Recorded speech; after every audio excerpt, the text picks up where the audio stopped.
Dear students, आज हम लोग कल्पतरु से चैप्टर 8 सर्कस पढ़ेंगे। आप सर्कस कभी गए हैं देखने? पहले साल में 2 या 3 बार शहर में सर्कस आया करते थे, जो कि लोगों का खूब मनोरंजन करते थे।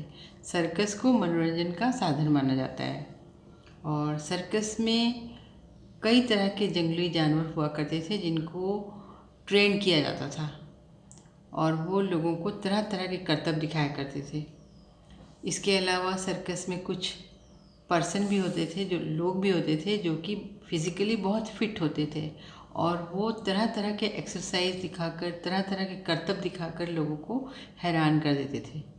इसके अलावा सर्कस में 2 तरह के और लोग होते हैं। एक होते हैं बौने, जिनको शॉर्ट पर्सन भी बोला जाता है, शॉर्ट मैन भी कहा जाता है। तो वो तरह तरह के अपने हरकतों से लोगों को खूब हंसाते हैं। और जोकर भी होते हैं, जो कि रंग बिरंगे कपड़े पहनकर और चेहरे पे गहरा मेकअप लगाकर लोगों को अपनी हरकतों से खूब हंसाते हैं। तो चलिए ये कहानी पढ़ते हैं और मैं इसको बीच बीच में समझाऊंगी भी आपको। तो शहर में नया सर्कस लगा था। आशु और कमल बहुत दिनों से अपने पिता से सर्कस दिखाने की जिद कर रहे थे। आज वह दिन आ गया था जब पिताजी उन्हें सर्कस दिखाने ले जा रहे थे। दोनों बच्चे बहुत खुश थे। सुबह जल्दी उठकर दोनों तैयार हो गए और सर्कस जाने की खुशी में अपना सारा काम समय पर कर लिया। 10 बजते ही पिताजी, माताजी, कमल और आशु सर्कस देखने निकल पड़े। वहाँ पहुँचते ही पिताजी ने सबसे पहले टिकट काउंटर से 4 टिकट खरीदे। टिकट लेकर वे सर्कस के अंदर पहुँचे तो चारों ओर का दृश्य देखकर हैरान ही रह गए। अंदर चारों ओर बहुत ही सुंदर सजावट थी। एक जगह हाथी झूम रहे थे तो एक जगह कुछ जोकर अपने अभिनय की तैयारी कर रहे थे। वे सब जल्दी से जाकर अपनी अपनी सीट पर बैठ गए। उन्हें सबसे आगे की सीट मिली थी। थोड़ी ही देर में एक छोटे कद का बौना अपनी छोटी सी साइकिल पर बैठकर मंच पर आया। उसके पीछे पीछे रंग बिरंगी पोशाक वाला एक जोकर भी दौड़ता हुआ मंच पर आ गया। दोनों तरह तरह के करतब दिखाकर सबको खूब हंसा रहे थे। उन सबको बहुत मज़ा आ रहा था। आशु और कमल खिलखिलाकर हंसे और ताली बजाने लगे।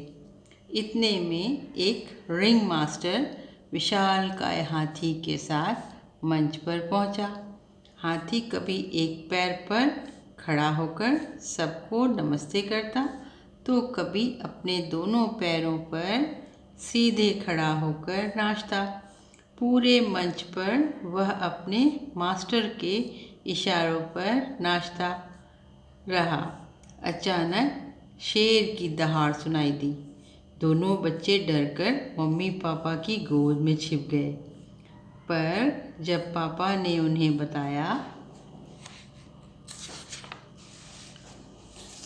कि यह ट्रेंड शेर है, इसे सब कुछ सिखाया गया है, यह किसी को नुकसान नहीं पहुंचाएगा, तब वे दोनों आश्चर्य से उस शेर को देखने लगे। शेर कभी आग के गोले से निकल रहा था तो कभी मंच के चारों ओर घूम घूम कर सबसे अपनी पहचान बढ़ा रहा था। तभी पापा ने उन्हें दूसरी ओर दिखाया कि देखो वो लड़की कैसे कलाबाजियाँ दिखा रही है। यह देखकर तो वे दंग ही रह गए। एक लड़की बड़ी फुर्ती से कभी दीवार पर चढ़ जाती तो कभी छत पर चढ़कर कलाबाजियाँ करते हुए नीचे कूद जाती। वह यह सब कुछ इतनी आसानी से कर रही थी कि उसे देखकर ऐसा लग रहा था मानो वह रबर की गुड़िया हो। डियर स्टूडेंट, आपने देखा कि जो जंगली जानवर और बहुत ही खतरनाक जानवर होते हैं वो सर्कस में किस तरह से अनुशासित रहकर अपना खेल दिखाते हैं। और कई तरह के एक्सरसाइज पर्सन होते हैं वहाँ जो कि शारीरिक संतुलन से लोगों को हैरान कर देते हैं, है ना। सर्कस का खेल ख़त्म होने पर सारा हॉल तालियों की गड़गड़ाहट से गूंज उठा। घर लौटते समय सब बहुत खुश थे। पिताजी ने दोनों बच्चों को पशु प्रेम पर बहुत अच्छी अच्छी बातें बताई। सर्कस का उनका दिन बहुत मज़ेदार रहा। बच्चों, इसके अलावा जो आपको एक और बात जाननी चाहिए वो ये कि अब जो सर्कस दिखाए जाते हैं उनमें जानवरों का शो नहीं होता है, क्योंकि आपको पता है कि ये जो जानवरों को जब करतब सिखाए जाते थे तो उनको कई दिनों तक भूखा रखा जाता था। वो इसलिए रखा जाता था ताकि वो भूखे रहकर कहना मानना सीखें। भूखे रहेंगे तो वो बात मानेंगे और अनुशासन सीखेंगे। लेकिन दुनिया भर में लोगों की बहुत आलोचना सुनने को मिली सर्कस वालों को। लोगों ने बहुत बुरा कहा इसे कि जो बेचारे बेजान पशु होते हैं, निर्दोष होते हैं, उनको इतनी सज़ा क्यों देना है। उसके बाद से विश्व के सारे देशों की सरकारों ने सर्कस में पशुओं के किसी भी शो को दिखाने से मना कर दिया और इस पर पाबंदी लगा दी गई।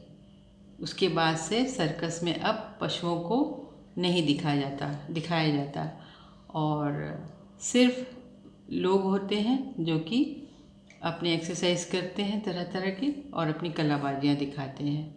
और इसके अलावा जोकर और पौने होते हैं। तो बच्चों, ये था चैप्टर 8 सर्कस। मुझे उम्मीद है आपको ये बहुत अच्छे से समझ में आया होगा और अब आप इसको फिर से एक बार घर में पढ़ेंगे। तो मिलते हैं नेक्स्ट चैप्टर में, तब तक के लिए बाय बाय।